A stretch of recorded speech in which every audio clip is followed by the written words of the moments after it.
Bénissons le Seigneur pour cette très belle opportunité qu'il nous offre ce soir. Enfin, de pouvoir parler de sa part. Je pense que nous ne serons pas longs, mais nous allons essayer de coûter par rapport aux 3 textes que nous venons de lire. Et je dis particulièrement merci au comité de la jeunesse qui a songé à ce que nous soyons parmi les orateurs de cette activité et être celui qui va introduire le thème. Merci beaucoup pour cette marque de confiance. Si vous remarquez ces 3 textes, Proverbe 20-29, 1 Jean 2-14 et 1 Samuel 17-33. En fait, ces 3 textes nous présentent des histoires apparemment diamétralement opposées.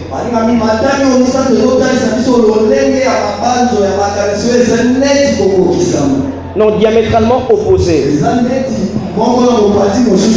Mais les 3 textes convergent par une même leçon. Et c'est ce qui nous intéresse ce soir. Voici le plan du message. La première des choses, nous allons parler du prospectus. Donc, prospectus et bandeli, voilà, disons. Et deuxième chose, nous allons parler sur la catégorie de racheter. Et troisième point, nous allons parler sur les soubassements de la force. Alléluia. Amen. Premier élément, nous allons parler sur le prospectus. Et deuxième élément, nous allons parler sur la catégorie de racheter. La catégorie. Voilà. Et troisième élément, c'est le soubassement de la force. Alléluia. Amen. Est-ce qu'il y a des jeunes ce soir? Non, nous allons faire un exercice. Papa,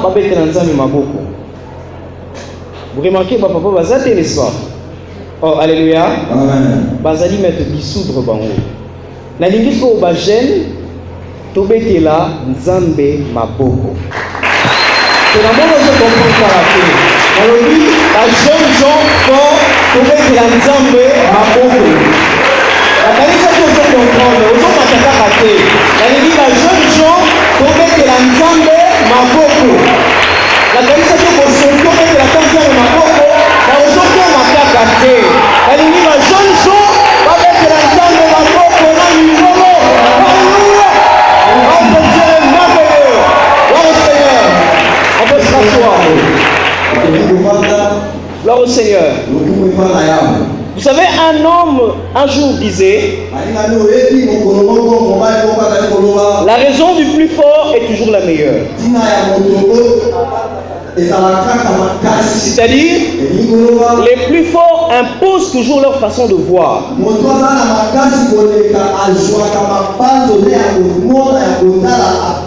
Que ce soit dans le monde spirituel, que ce soit dans le monde physique, que ce soit dans les entreprises, c'est toujours les hommes forts qui dirigent. En français, on parle de la voix passive et de la voix active. Dans la voix active, le sujet fait l'action. Mais dans le passif, le sujet subit l'action. Et s'il y a des gens qui ont fait le droit qui sont ici, en droit pénal, on dit toujours que nul n'est censé ignorer la loi. C'est les hommes forts qui imposent. Nous venons de lire le livre de Proverbes, qui est un livre qui est écrit par Salomon dès son vivant. Ce livre est considéré comme le siège de la sagesse juive. Lorsqu'on parle de la sagesse, on fait allusion à Okma. La sainteté pratique et la justice pratique. Vous savez, la Bible dit dans 1 Roi chapitre 4 verset 34 que Salomon était très intelligent. Et les gens venaient de tout le peuple pour entendre la sagesse de Salomon. Et un jour Salomon s'assoit. Il est en train de présenter deux personnages influents dans le monde. Le vieillard et les jeunes gens. Il se met en train de réfléchir sur les jeunes gens et les vieillards. Il dit la couronne de vieillard, c'est leurs cheveux blancs. Vous savez, chez les Hébreux, les gens qui ont des cheveux noirs sont beaucoup plus admirés. Et les femmes avaient beaucoup de cheveux. Des cheveux longs. Mais on reconnaissait les vieillards par des cheveux gris et des cheveux blancs. Et ceux qui avaient ces cheveux-là étaient respectés et honorés en Israël. Les cheveux blancs symbolisent la couronne magnifique. C'est le symbole de la justice. Salomon, il présente le vieillard comme le symbole de la justice. Dans Apocalypse chapitre 1er verset 14, on présente Christ comme étant une personne qui a des cheveux blancs. Par le symbole de la droiture de la justice. Salomon dit, lorsqu'on voit le vieillard, on fait appel au respect des lois et des ordres. Il y a un écrivain qui a dit, lorsqu'un vieux meurt en Afrique, c'est toute une bibliothèque qui se consume. Chez nous, lorsqu'on voit le vieillard avec des cheveux blancs, c'est le symbole de la sagesse. Mais chez les Juifs, c'est le symbole de la justice. Il dit, lorsqu'on voit le vieillard, on voit la justice. Lorsqu'on voit le vieillard, on voit le symbole de tout ce qui est droit. Lorsqu'on voit le vieillard, on voit le respect des ordres. Mais il descend en disant, lorsqu'on voit les jeunes gens, leur couronne, c'est leur force. Oh, alléluia. Lorsqu'on voit le jeune gens, c'est leur force. Dans l'Ancien Testament, lorsqu'on parle de la force, on fait allusion à la puissance. Mais dans le Nouveau Testament, lorsqu'on parle de la force, on fait allusion à la puissance et aussi à l'autorité. Lorsqu'on voit les jeunes gens, on voit la puissance. Lorsqu'on voit les jeunes gens, on voit l'autorité. Oh, alléluia. Alléluia. Nous allons petit à petit. Et il y a trois expressions qui sont liées à la force. Lorsqu'on parle de celui qui est fort, un, c'est celui qui a le pouvoir. Deux, c'est celui qui est capable de produire. Et trois, c'est celui qui est investi d'autorité. Lorsqu'on voit les jeunes gens, on fait allusion à des personnes qui sont investies d'autorité. On voit des gens qui ont le pouvoir. Et on voit des gens qui sont capables de produire. Est-ce que je parle à un jeune ce soir? Et alors combien de jeunes gens sont forts aujourd'hui? Beaucoup disent que non, je ne suis pas fort. Mais ce n'est pas vrai. Nous avons plusieurs sortes de forces. La force spirituelle, la force physique, la force intellectuelle, la force dans l'économie. On a plusieurs sortes de forces.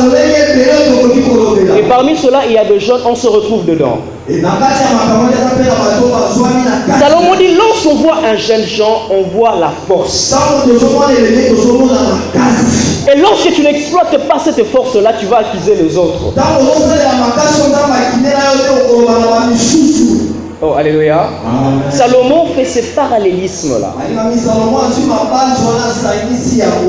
Et écoutez dans le texte que nous venons de lire dans 2 Jean chapitre 2 verset 14. On nous parle sur la catégorie de racheter. Ce texte ici est en train de parler d'une relation qui existe entre Dieu et les chrétiens. L'apôtre Jean, il présente Dieu comme étant le Père. Et écoutez, il présente l'enfant comme un chrétien. Il dit, lorsqu'on voit le Père, on fait allusion à Dieu. Lorsqu'on voit l'enfant, on fait allusion à un chrétien. Il fait allusion à cela. Mais dans la catégorie de racheter, nous en avons 3. La première catégorie sont des enfants. Les enfants sont tous ceux qui sont nés en Christ de nouveau. Tous ceux qui sont nés en Christ de nouveau, ils sont enfants. Et bien, il y a tous ceux qui l'ont reçu, à ceux qui croient en son nom, il leur a donné le pouvoir de devenir enfants de Dieu. Ça, c'est la première catégorie de racheter. La deuxième catégorie de racheter, c'est les jeunes gens. Alléluia. La deuxième catégorie de racheter, c'est les jeunes gens. Les jeunes gens sont tous ceux qui grandissent par le biais de la parole de Dieu. L'apôtre Jean dit ceci: jeunes gens, je vous ai écrit parce que vous êtes forts. La deuxième catégorie de racheter sont les jeunes gens. Pourquoi l'apôtre Jean ne parle pas des enfants? Les enfants ne sont pas constants. Les enfants, si tu l'amènes à droite, il part à droite. Si tu le mènes à gauche, il part à gauche. Mais lorsque tu rencontres un jeune gens, tu l'amènes à gauche, il voit si gauche est réellement la réalité. Mais s'il ne voit pas, il ne part pas. C'est la deuxième catégorie de racheter. Et quel est ce jeune gens que l'apôtre Jean est en train de parler, qui est en rapport avec ce que Proverbe nous dit? Jeunes gens, parce que vous êtes forts. Ces jeunes gens-là sont rien que de chrétiens. Chrétiens parce que vous êtes forts. Et cette force, c'est pourquoi? C'est pour vaincre le malin. C'est pour vaincre le diable. C'est pour vaincre Satan. Amen. Oh, alléluia. Proverbe dit la fierté de jeunes gens, c'est leur force. Mais Jean dit ceci: jeunes gens, parce que vous êtes forts. Chrétiens parce que vous êtes forts. La troisième catégorie ne nous intéresse pas trop, ce sont des pères. Les pères, ce sont ceux qui ont engendré une postérité spirituelle. Et lorsqu'il dit jeunes gens parce que vous êtes forts, pourquoi il prend seulement des jeunes gens? Parce que les jeunes gens sont des personnes qui ont laissé le seuil de l'enfance. Il y a beaucoup de jeunes gens aujourd'hui qui ne sont pas productifs. Ils ont reçu le Seigneur mais ils n'avancent pas. Ils sont comme des gens que l'apôtre Paul est en train de traiter des hommes charnels. Mais lorsqu'on reçoit le Seigneur, le Seigneur nous attend à monter les stades. D'être productif dans notre vie. D'être productif dans l'église du Seigneur. D'être productif comme étant enfant de Dieu. Oh, alléluia. Vous savez que Dieu n'a pas créé des gens faibles. Il dit ceci quand Dieu a tant créé. Dans Genèse chapitre 1er plutôt, il dit faisons l'homme à notre image, notre ressemblance, afin qu'il domine. Dieu n'a pas créé des hommes faibles, mais Dieu crée des hommes qui sont forts. Et lorsque jeune Jean, il est toujours dans l'enfance. Il est pratiquement impossible d'expérimenter la puissance divine. Oh, alléluia. Jeunes gens, parce que vous êtes forts. Chrétiens, parce que vous êtes forts. Vous allez vaincre le diable. Vous allez vaincre le malin. Et combien de gens aujourd'hui sont forts? Ils sont trop peu. Voici le dernier élément que je veux clôturer par là. C'est le soubassement de la force des jeunes gens. Le soubassement de la force des jeunes gens. Quand vous lisez 1 Samuel chapitre 17, Israël avait une carence des hommes forts. Il y avait Goliath qui se présente. Il n'y avait pas des hommes forts. Il n'y avait pas des hommes forts pour combattre Goliath. Je vais dire 3 choses dans ce texte. C'est que la force n'est pas. La première des choses, la force n'est pas une question d'âge. Lorsque David se présente devant ses frères, on lui dit, tu es un enfant, tu ne peux pas combattre Goliath. La force n'est pas un problème d'âge. Deuxième élément que je veux parler toujours, on sait que la force n'est pas. La force n'est pas question de masse. Or, David se présente devant Goliath, un homme qui est géant, mais David est petit. La force n'est pas question de la masse. Alléluia. Est-ce qu'on peut nous arranger le micro, s'il vous plaît?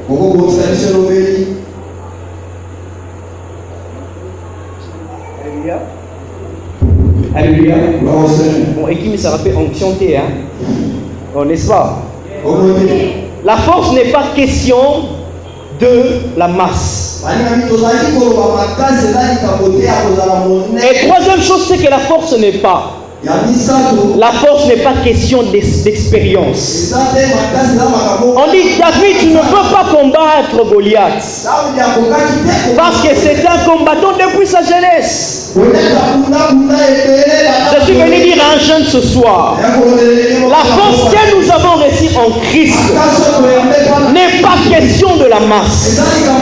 La force que nous avons reçue en Christ n'est pas question d'âge.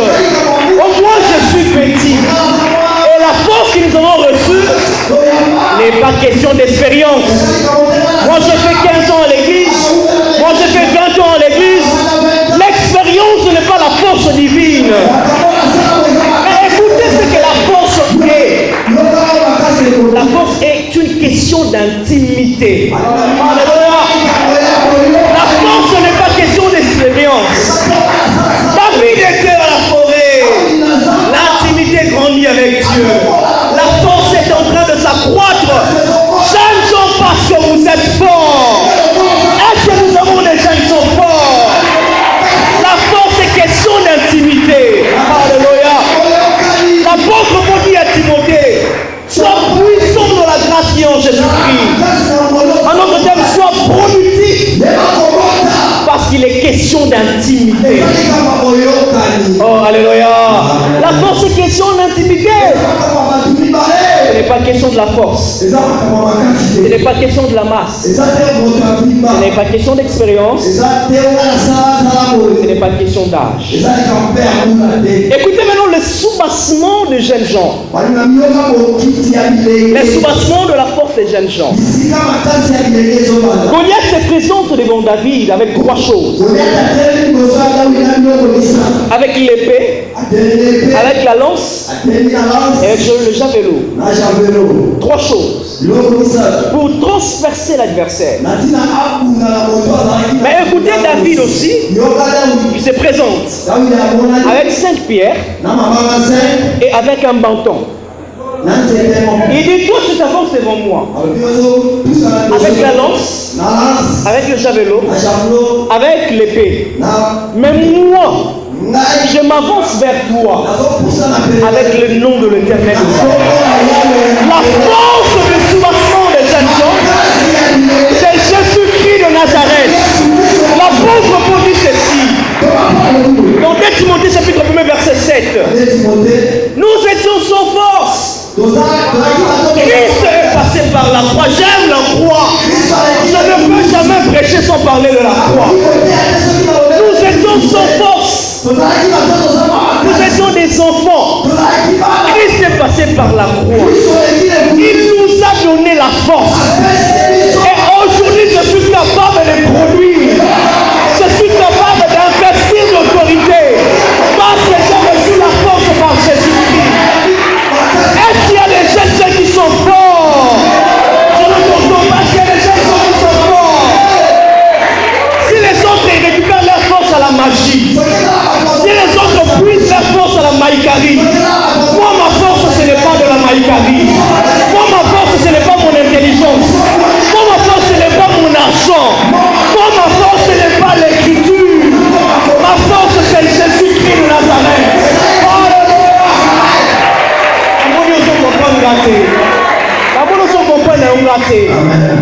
Ma force ne s'épuise pas à la maïkari. David ne se présente pas avec ça seulement. Avec le nom de l'Éternel des armées. Le soubassement de la force du chrétien, c'est Jésus-Christ de Nazareth. Lorsque les gens sont pour aller trouver les magiciens, les gens puisent la force dans la sorcellerie. Les gens puisent la force dans les talismans. Les gens puisent la force dans des totems. Mais moi, ma force est question d'intimité. Dis à ton voisin intimité. Question d'intimité. Et lorsque David est à la forêt, l'intimité croît petit à petit. Quand les autres là se présentent devant Goliath, Goliath ne leur voit pas. Mais David, lorsqu'il se présente, Goliath dit ceci: vous me présentez un jeune, un enfant. David a quitté les seuils de l'enfance. Il a accepté Christ, il est enfant. Mais il grandit. Dans 2 Jean chapitre 7 verset 14. 2 Jean 2 14. Jeunes gens, parce que vous êtes forts, vous demeurez dans la parole de Dieu et vous allez vaincre le mal. David a quitté l'enfance il y a longtemps. Si tu es enfant, tu ne vas pas être productif. Si tu es enfant, tu ne seras pas investi d'autorité. Si tu es enfant, tu ne vas pas créer.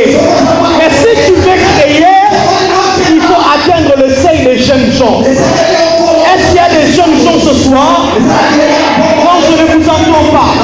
Est-ce qu'il y a des jeunes gens ce soir? Au nom puissant de Jésus, s'il y a un jeune gens en ce lieu, je déclare dans le nom puissant de notre Seigneur Jésus-Christ, les choses qui étaient loin, maintenant tu vas produire. Parce que tu es puissant de la grâce qui est en Jésus-Christ. Alléluia. Tu es puissant de la grâce qui est en Jésus-Christ. Abandonne l'enfance. Que le Seigneur bénisse sa parole. Est-ce qu'on peut se lever dans notre prière, Seigneur? Levons-nous dans notre prière, Seigneur. La force n'est pas question d'âge. La force n'est pas question de masse. La force n'est pas question d'expérience. C'est le problème d'intimité. Alléluia. Nama kamwele kinga mayele